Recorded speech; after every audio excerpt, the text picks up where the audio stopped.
जैसा भी मन से भी बताया गया है कि हमने बिचौलियों की वो सभी दुकानें बंद करवा दी है, चाहे वो सरकारी नौकरियां दिलवाने में, लोगों के सरकारी काम काज करवाने में।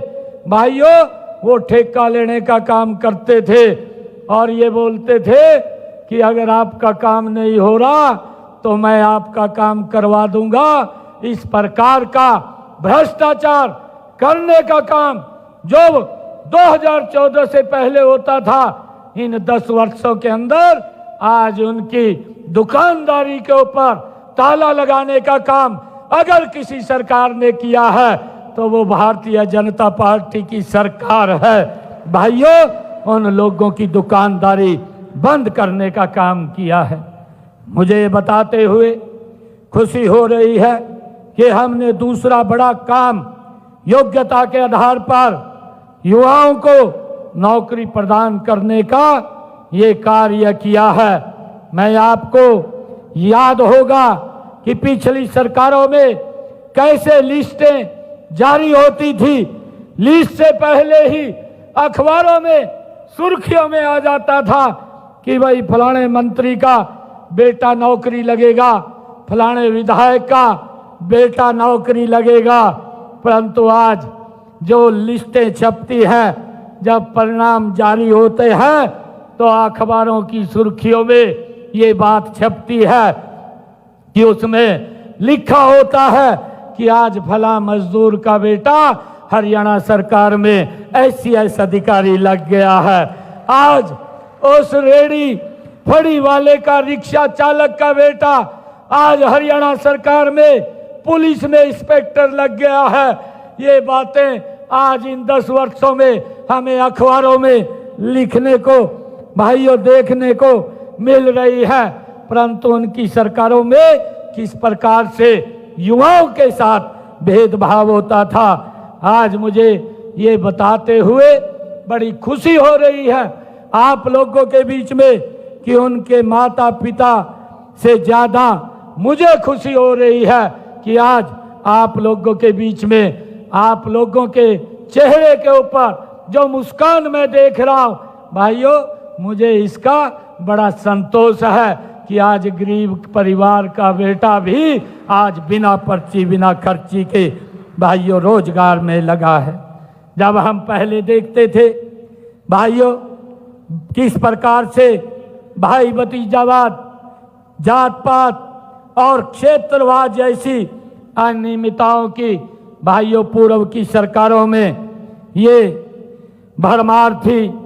लिखित परीक्षा तो उनकी सरकार में जो आज वो घूमते हैं, वो इसलिए नहीं घूम रहे। हमारी जो शिक्षा मंत्री है आदरणीय सीमा त्रिखा जी, वो ठीक बोल रही थी, वो वैसे नहीं घूम रहे हैं। उनको इस बात की पीड़ा हो रही है कि भाई ये बिना पर्ची, बिना खर्ची के गरीब परिवार में क्यों नौकरी जा रही है, इस बात की उनको पीड़ा हो रही है। भाइयों, उनके समय के अंदर हम देखते थे जो इस प्रकार की वो लोग बातें बोल रहे हैं, लिखित परीक्षा एक दिखावा होती थी। इंटरव्यू के नाम के ऊपर केवल अपने चहेतों को आगे करने का काम, लाभ पहुंचाने का काम उनके द्वारा किया जाता था। भाइयों, गरीब व्यक्ति तो उसके पास सिफारिश नहीं होती थी, या उनकी जेब गर्म करने के लिए पैसा नहीं होता था, या उनके पास कोई ऐसा व्यक्ति नहीं होता था कि वो सूची में नाम डलवा सके। उसको दर दर की ठोकरें खानी पड़ती थी। परंतु आज मुझे ये खुशी है आप लोगों के बीच में बताते हुए, मुझे गर्व भी है कि हमारे युवाओं में यह भावना भाइयों घर कर गई थी कि बिना पैसे के या बिना सिफारिश के हरियाणा सरकार में 2014 से पहले नौकरी लेना असंभव था। परंतु हमने इस पीड़ा को समझा है।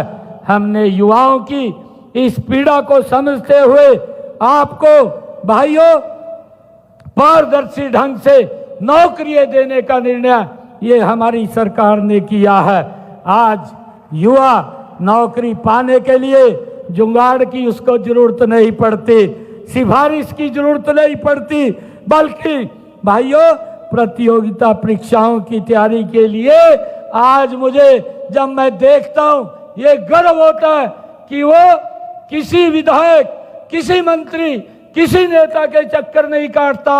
आज वो अगर चक्कर काटता है तो मुझे भी गर्व होता है, तो उस कोचिंग सेंटर के चक्कर काटता हुआ दिखाई देता है जहां पर उसको भाइयों अपनी भविष्य को बनाना है। मुझे इस बात का बड़ा गर्व है। आज गरीब परिवार का युवा बड़ा अधिकारी बनने के सपने को साकार कर रहा है। भाइयों ये अगर कर सकता है तो ये नरेंद्र मोदी जी के नेतृत्व वाली इस डबल इंजन की सरकार के अंदर वो सपने को अपने पूरा कर सकता है। मुझे ये बड़ी खुशी है। मैं यहाँ पर कल ही एक घटना का जिक्र करना चाहूँगा। मेरे एक बहुत ही नज़दीकी मित्र वो कनाडा से मुझे मिलने के लिए आए। प्रदेश में वो खुले कोचिंग संस्थानों को देख करके वो बड़े हैरान थे। बातचीत के दौरान उन्होंने कहने लगे कि हरियाणा में बड़ा बदलाव आया है। मैंने कहा कि इसके लिए सिर्फ एक ही चीज़ करनी पड़ती है, वह है सरकारी नौकरी की भर्ती में ट्रांसपेरेंसी लाना, और उसके आधार के ऊपर आज हमारा युवा कोचिंग सेंटर के अंदर भाइयों वो घूम रहा है। मैं आज आप सब युवा साथियों के बीच में इस बात को भी मैं कहना चाहता हूँ, हमारी सरकार इस बात को भी सुनिश्चित करेगी कि आज हमारा युवा कोचिंग सेंटर के अंदर जा रहा है। हमारी सरकार का ध्येय है कि गांव-गांव के अंदर हम लाइब्रेरी खोलने का काम लगातार हमारी सरकार कर रही है। और मैं इस बात को भी आज अपने युवा साथियों के बीच में इस बात को भी सुनिश्चित करूंगा कि कोई भी कोचिंग सेंटर का मालिक किसी भी बच्चे से कोई नाजायज पैसा ना ले, उसकी भी सुनिश्चितता करने का काम ये हमारी सरकार का है। भाइयों इसको भी आने वाले समय के अंदर हम दुरुस्त करने का काम करेंगे।